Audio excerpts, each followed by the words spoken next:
Welcome to New Jersey Divorce Talk Radio, fostering the growth of collaboration through shared resources while empowering families to divorce with dignity. This is New Jersey Divorce Talk Radio.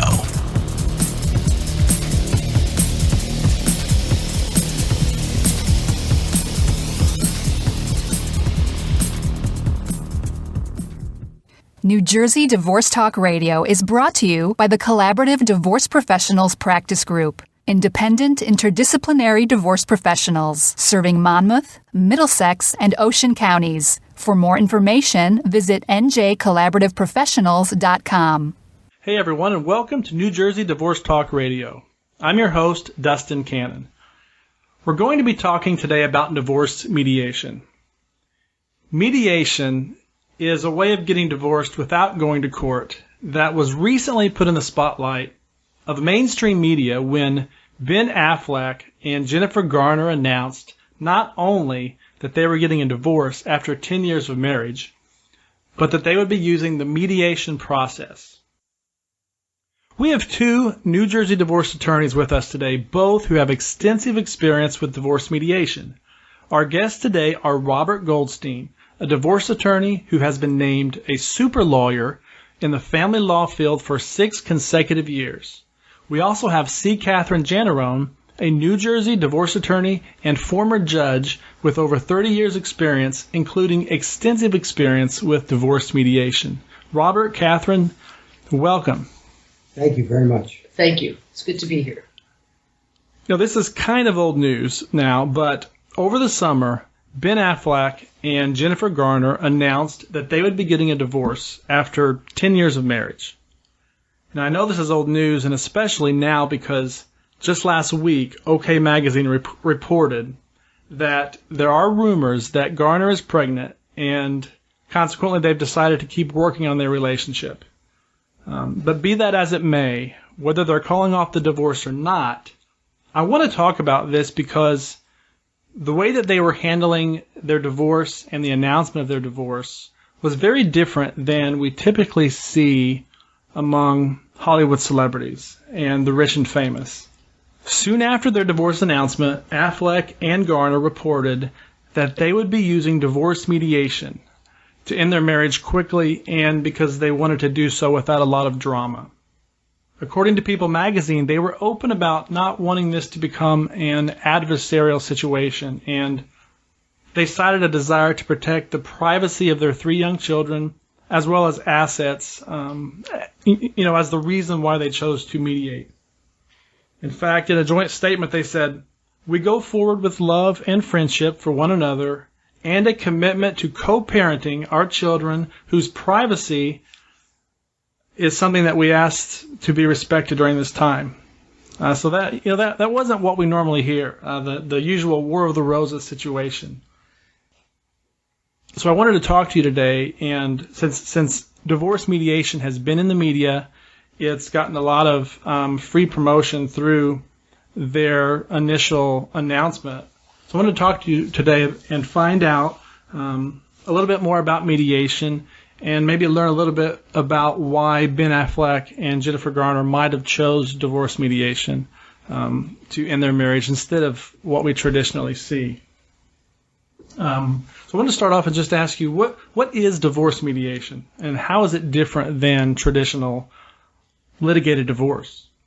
Well, Dustin, mediation is quite different than traditional litigated divorce. In a litigated divorce, the parties file a complaint for divorce to begin the process, and then they proceed through the court system, which has a number of steps along the way that are geared to try to help people settle their cases, but still everything is overseen by the court system, and if the parties can't reach an agreement, they basically give it up to a third party who is the judge to make the decisions for them. Mediation, in contrast, is becoming more and more popular, and more people are turning to alternatives to the court system. I think they're doing that for a number of reasons. One is that they recognize that the worst agreement that they can make themselves is probably going to be better for them in the long run and in the short run than an agreement that is put upon them by a third party who doesn't know their issues the way they do, who's the judge. There's nobody who knows the couple better than they know themselves. There's nobody who cares about their issues better or more than they do. So aren't they really the perfect choice to resolve their own issues? So in mediation, what they do is they commit to go to a neutral party, and usually the parties share the cost of the mediator equally, or they agree to pay it from family funds. And the mediator helps facilitate a discussion with the party as to what their issues are, and helps facilitate agreements as to how they resolve their issues, how they reach reasonable compromises, and with a mind towards trying to accommodate the goals of each party as much as possible. In contrast to litigation, which can also often be a win-lose proposition, in mediation, just like in other alternatives to the court system that we engage in, like collaborative divorce, the ideas are on meeting the parties' goals and reaching a family compromise, and it also minimizes cost. In mediation, it's private, it's confidential. The scheduling in mediation accommodates what the parties' needs are, as opposed to a 9 o'clock court hearing or court date that can't be adjourned. In mediation, the parties work with their mediator and each other to create a schedule that accommodates what they need and their child care needs and so on. Another reason why I think people turn to mediation so much now is that they recognize that if they are committed to being civil with one another and finding solutions to issues, they can do a much better job of getting on with their lives, whether they have children or not. They don't have the residual resentment, anger, huge expenditure of funds on the process, the legal process and the litigation system, and they can do a lot better job as co-parents to their children because they're not so tainted by the animosity and the difficulty of going through the court system. I remember the movie The War of the Roses. I don't remember every detail about it, but I would venture to say that those people had a pretty hard time in dealing with their children as they went through that awful process. Well, they actually ended up dead. Well, see, that's it. That's the end of that. So they were actually fighting at the end over their house, and they both fell, and the chandelier fell on top of them, I believe. Yeah, we discourage death during divorce as much as possible. Not a good idea. It didn't end well. No. It saves a lot of money, too, because the parties are going together to a neutral party to try to work out their issues. And when I do a mediation, what I also do in the very beginning, I strongly urge the parties to each go to an attorney, a different attorney, and to their own attorney, I should say, and meet with that attorney to get an idea of a perspective on their rights and obligations and how things look to them in the context of the law of our state, New Jersey. This way, when they come to the mediation table, they're armed with that knowledge.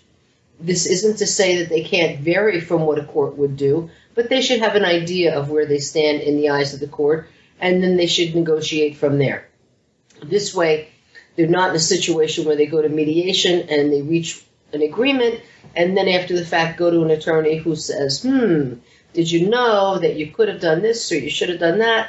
And then maybe the agreement is upended or it's prolonged.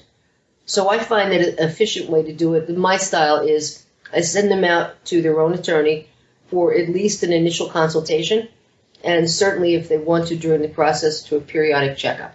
Okay. Yeah, Dustin, my experience is, and a major difference is that in litigated matter, very often the parties are airing their dirty laundry in public. In mediation, they may be airing their dirty laundry, but they're airing it to one person. It's a private setting. It's confidential. And they really are, the mediator is there to facilitate the process and to help them with problem solving. But ultimately, the goal of mediation is for the two participants to be able to come up with their own solutions. That is a big difference. We're not imposing solutions on them. And ultimately, in New Jersey at least, probably 95% of the divorces ultimately do not go to trial. But there's so much pressure on the litigants to resolve things, and they're never. It's generally not a satisfactory process for most people. Now, are they able to come up with their own solutions in all areas? From child support to spousal support, or are there certain standards that still have to be maintained in terms of those types of issues? The answer is that they're able to come up with their own solutions. Now, with regard to child-related issues, either child support or parenting, the court system always has the ability to look into those issues and make sure that the children are protected. But the reality of the situation is that in most cases, the judge would ultimately, when the parties get divorced, because the judge has to grant a divorce no matter what in New Jersey, the reality is that the judge generally will accept what the parties have decided. What a mediator will help people do is they may not know what the amount of child support that should be paid is, and one of the things that a skilled mediator has as a tool is guidelines for child support, which are in most states, but certainly in New Jersey, and help the parties get to that point. So we're not telling them what to do, but we're telling them in other cases like this, perhaps this is what would happen, or this is where people have agreed, and explain the child support guidelines to them. As far as parenting time, the party, my view as a mediator is that the parties know their children, they know each other best, and if they can come up with the solutions, that's really the optimum situation, because they're not having somebody tell them, oh, you can see the child every other weekend. It has to be joint custody, which means basically that they would have an equal say in major decisions concerning the child. Hopefully, that's always the case, that parents would have an equal say in major decisions. But the courts really cannot monitor situations like this, and therefore, to come up with a lasting solution, it's always best for the parties to come up with these answers themselves. The mediator can guide them and help them to get to where they want to go, because sometimes it's not so easy. People have initial positions, and it's through the mediation process that they learn to compromise and to to get to a solution which works for everybody, most importantly for the children. You mentioned lasting solutions, and I think that might be significant, because I would think that people who come up with their own solution through mediation are more likely to be able to come up with new solutions in the future when circumstances change, and avoid going back to court, whereas someone that went through litigated divorce, 5 years later, when circumstances have changed, they're more likely just to go back to court. Dustin, you are so very correct. Both Bob and I have been practicing matrimonial law for a very long time, and both Bob and I have spent a large part of our career litigating cases and handling motions, which are applications to the court for relief if it's not the time for a trial.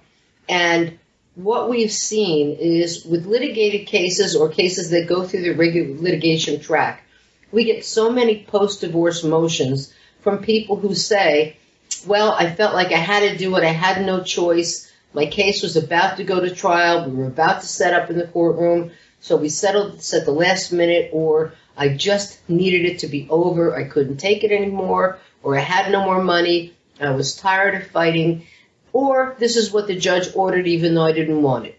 And those are the people who come to us and they ask us to file motions to change things, as opposed to people who are on a schedule that they make with each other and with their mediator or with their collaborative team, as the case may be. They create their solutions in a civil, private context, and they create, hopefully, lasting solutions, and we try to help them with the tools to be civil and deal with one another, to come back to us in mediation if they have a problem along the way. And these are not the people we see for post-judgment motions. So again, it's more economical because they're not spending money on courts to come and try to resolve what they now in hindsight wish they didn't do by agreement or by judge's order in the first place.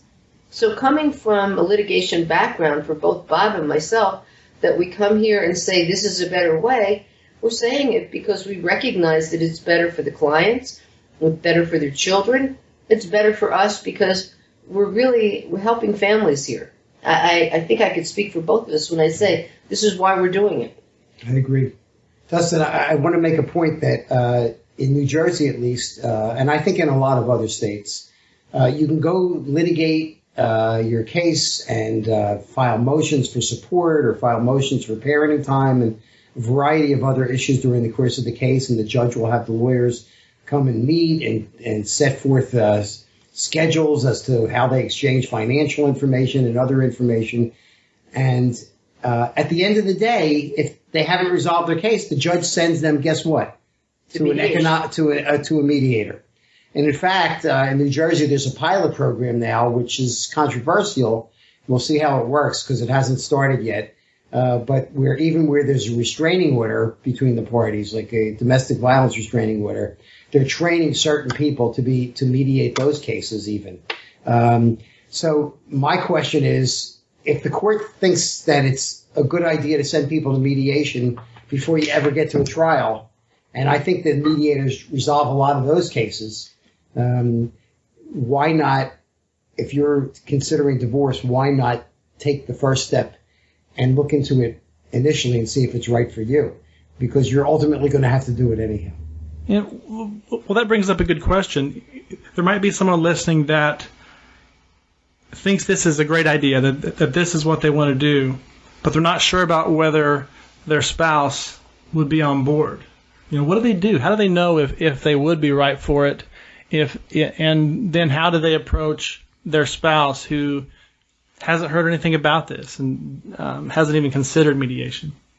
Well, Dustin, what I do, for instance, when I first see a client for a new matrimonial consultation, I tell them about the different ways to get divorced in New Jersey. And I tell them about mediation, collaboration, litigation, arbitration, and in fact, we are required to talk to our client about the different options they have. If a client says to me that they think, after we discuss, that mediation is the best option for them, and that's what they want to try, and if it's a situation like this where the client says that his or her spouse doesn't know anything about mediation, they don't know how they'll explain it, I give them information, I give them access to websites, I give them information to bring home. If someone calls my office and wants to talk to me about mediation, they will be invited to come in with their spouse for what we term a process consultation. In that situation, what I would do is I would not get into any particulars of the case. I would not allow a discussion of any positions or anything at all. I would simply explain to the couple the different options of getting a divorce in New Jersey and explain to them about mediation, what it entails, and if the conversation was truly neutral, they could decide that they wanted me to be their mediator, or I could refer them out to a mediator. If it was a consultation, a matrimonial consultation, where I did not have any specification ahead of time that someone wanted a particular style for divorce, and I gave them all the options, and I listened to the issues, and I discussed those with the client, then I would be precluded from being the mediator because I had heard the issues.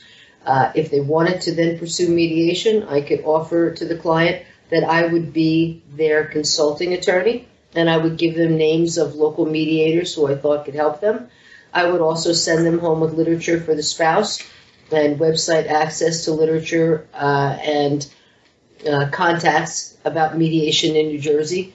So these other spouse could become educated about mediation, have a consultation with another attorney, or they could go to someone as a mediator and start the process. So I think that, in a nutshell, the more educated a client is, the more a client is going to want a divorce process that is not the traditional court process. They don't want to spend the money. Most of them don't want to go through the animosity that often comes out in a court process. Most of them don't want to spend a large amount of money. And most of them they realize that if they have a decent relationship with each other when everything is all done, they will have a better relationship with their children. The children will have a better relationship with both parents because we emphasize the children have a right to a relationship with both parents. And I think that they start to realize that having a say in what happens to them and having professionals guide them through the process is really the best way. Okay, so what about those people? Are there people that are not going to be, are there situations where you can immediately know that this couple is not going to be right for mediation? And what would those be? Well, you have to be attuned, I guess, and experienced to be able to see that. One of the things would be when somebody's sort of exhibiting, let's say, a narcissistic personality, that type of thing. It's not so easy to pick these things out right away. When somebody's talking over the other person, not letting them get out of any type of their points across, because one of the things in mediation is you have to let both people air their grievances, so to speak. It's an important part of the process. If somebody is exhibiting behavior that shows that they want to win, it doesn't matter, or that they just want to keep the process going, it doesn't matter how skilled of a mediator you are, that's not going to work. You can try to steer them and explain to them, what the process should be, and if they really want to resolve their dispute, what they should be doing and allowing you to do as the mediator. If that doesn't work, I guess at some point you may want to terminate the mediation. I recently had a mediation where the parties didn't really want to disclose all the finances. And that is a big problem, because even though I'm not coming up with the solutions for them, they're coming up with their own solutions. How am I ever able to give them any guidance unless I'm familiar with what their financial situation is? So whether it's a collaborative process or mediation, there still has to be full disclosure. And Dustin, basically, you need a level playing field. The clients have to be at the same level of knowledge as to their assets and liabilities for any fair determination or decision to be made by them. If there isn't transparency and disclosure between them of their assets and liabilities, then the agreement is probably not going to be worth any paper it's printed on. So that's one of the things that we encourage them from the very beginning, that for them to make a good decision about the issues they have, there will have to be transparency. There will have to be full disclosure. And if someone is resisting that and the other party is in the dark about their finances, then it's not going to be a case that we can successfully mediate. You talked about how some of the benefits, and we mentioned those about mediation, and Ben Affleck and Garner mentioned privacy as one of their primary reasons for mediating. Can you go into a little bit more detail about how does mediation protect your privacy? One of the things that comes to mind, Dustin, is there are people that are self-employed, for example, that may not want a court or cannot tell the court exactly what they're earning because they're living a much higher lifestyle than what their tax returns may disclose. And this comes up all the time in mediation. And sometimes I've even recommended that we have a forensic accountant or a forensic evaluator to come in to determine what the real true cash flow situation is. If you get into court and one person says, but this is our lifestyle and he's making much more money and some of the money is in cash and I see cash all over the place in the drawers and laying around, and he used to give me $1,000 a week and said I could do whatever I wanted to until our marriage fell apart. The judge, under a case called Sheridan versus Sheridan in New Jersey, has a duty to report them, both of them, to the IRS and to the state tax authorities. Mediators really don't have that same obligation. So anytime you have a situation where there's some sensitive information that has to be disclosed, that shouldn't be they can't really be disclosed to a court. Mediation really is the best alternative because the mediator doesn't have the same duty to report it that a judge would. And it's a sensitive topic, but the truth of the matter is that this is a very common situation in divorces. And most lawyers recognize that at some point they're not going to be able to litigate those types of cases. Another example that I could think of, Dustin, would be if the parties owned a very successful business and they had plans to either downsize, sell the business, or the business was not really financially successful and the public was unaware of that. And if the public knew about it, perhaps they'd lose business, lose clients, lose customers. All those things can be accounted for in mediation if there's an honest discourse between the parties, and if there's transparency. There's no need to publicize anything beyond what the parties are talking about in the context of their agreement. If, in contrast, the matter is brought to court and there's a division of the business, there's going to be a forensic evaluation of the business, and everything will be out there. When the parties are arguing their positions in court, whether it's in a motion or whether it's in a trial, it's open. The courtroom is open. It's not closed. Anybody who wants to can come and sit in the courtroom and listen to witnesses and hear the judge's ruling, and it's all out there. So there's a big difference in terms of privacy. There's a big difference of the ability to conduct your business without the scrutiny of the public and without the imposition of the judgment by a third party that you can achieve in mediation. So in mediation, you come to an agreement, and then you write up your divorce agreement, and that has to be approved by a judge. Is the way I understand it. Is that correct? The judge doesn't necessarily have to approve the agreement. Most times, the judge wants to know if they voluntarily entered into the agreement, if they had the advice of independent counsel, which is, as Kathy said much earlier on, is very important that she, as a mediator, would advise them each to obtain the advice of independent counsel no matter what. Because ultimately, what the mediator does is draft what's called a memorandum of understanding. The parties really don't sign that. And then one of the lawyers, or both of the lawyers, are going to draft an agreement for the parties to sign. So the judge doesn't really approve the agreement so much as making sure that the parties are satisfied with the agreement, that they understand it, that they weren't under the influence of any type of substance that would affect their ability to appreciate what they're doing, and that they think this is the best solution for them. That's all the court is really concerned about, because they actually encourage parties to make agreements. The last thing, if you ask any judge, the last thing the judge wants to do is impose a solution on people. They don't want to do it. They do it every day of the week, but it's much better for the people to agree themselves if they can. Now, of course, we have situations where that just doesn't happen. That's why we have judges. That's why we have juries in cases, not in matrimonial cases in New Jersey, but in other cases involving accidents and contract disputes and things like that. There's times when people just can't agree. So the system is there for everybody. But as with most things, if you can come to an agreement, it's more likely to last and to be acceptable and not to create disputes down the road. Now, you talked about cost savings also, in addition to protecting your privacy. Is there a drastic difference in the cost of a litigated divorce as opposed to mediation? Oh, I think so.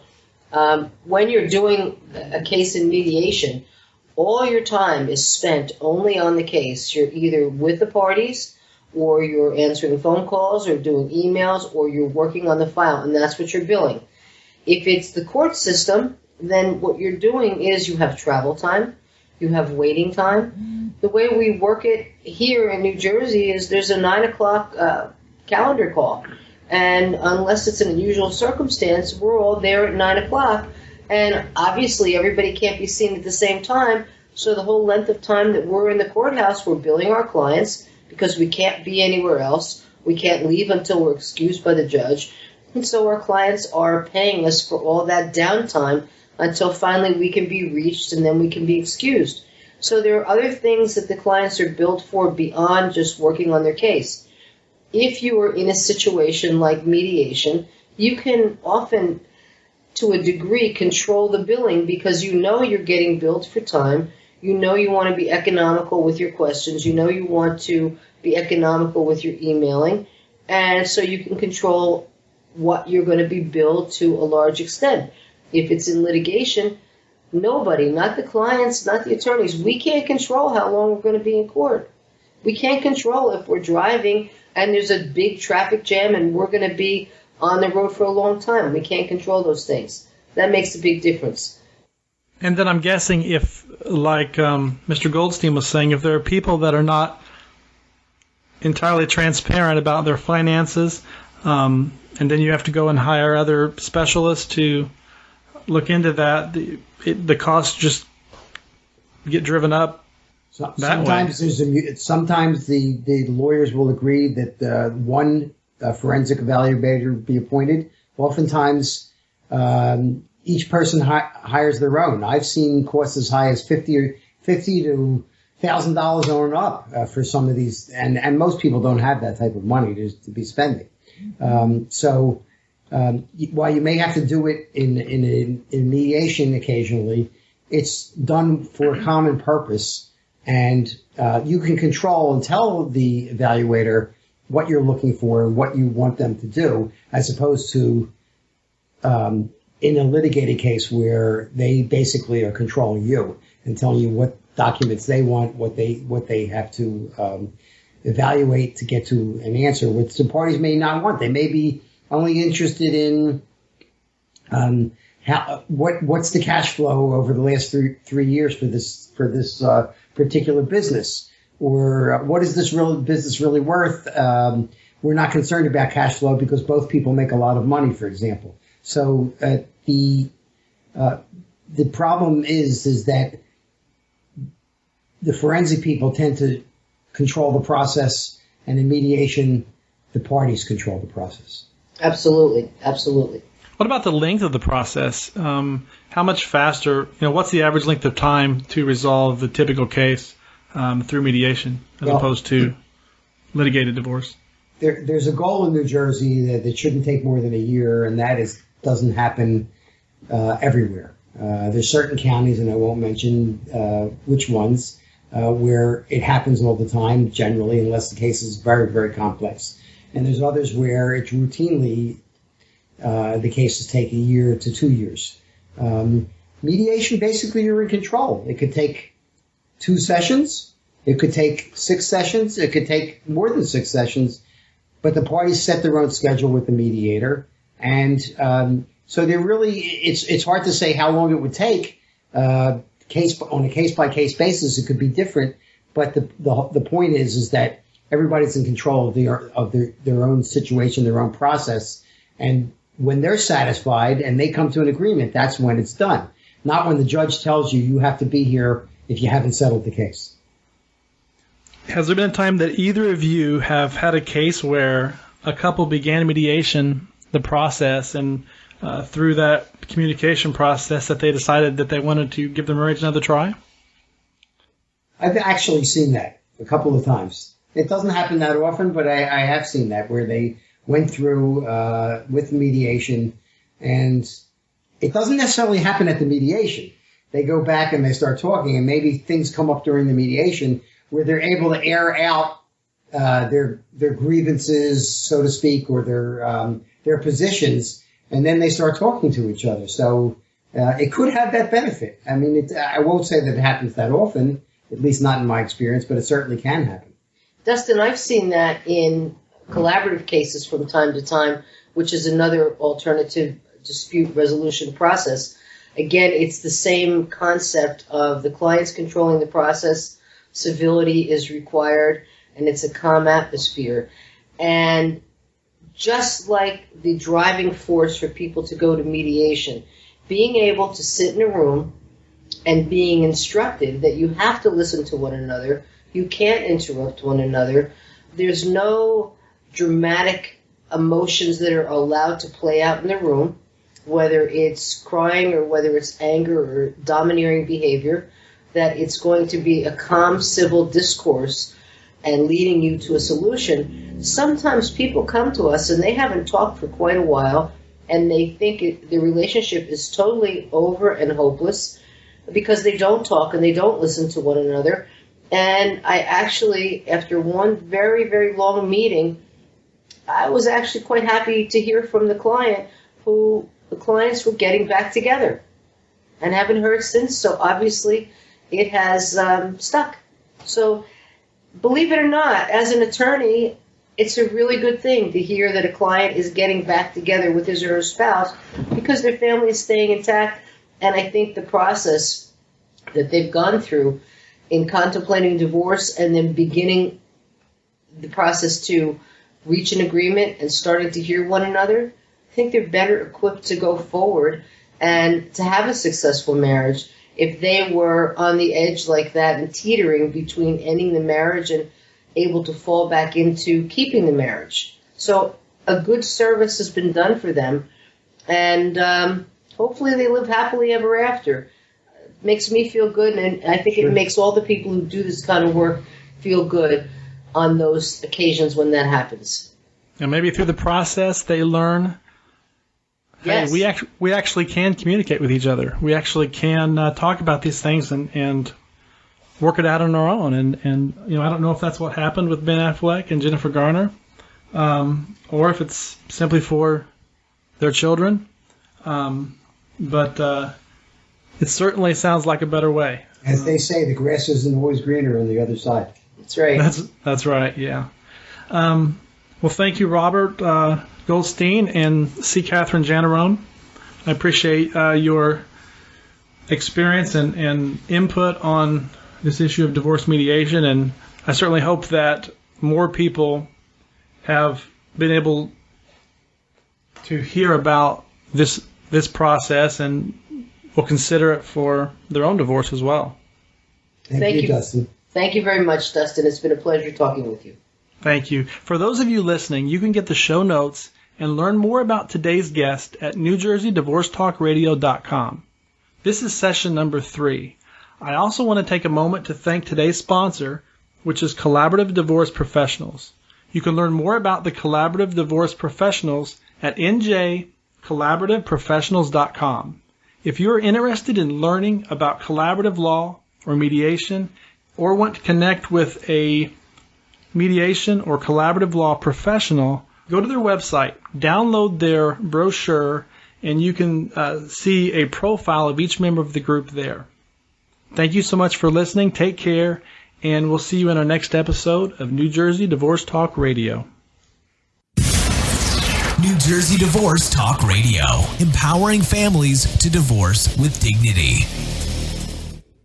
New Jersey Divorce Talk Radio is brought to you by the Collaborative Divorce Professionals Practice Group, independent interdisciplinary divorce professionals serving Monmouth, Middlesex, and Ocean counties. For more information, visit njcollaborativeprofessionals.com.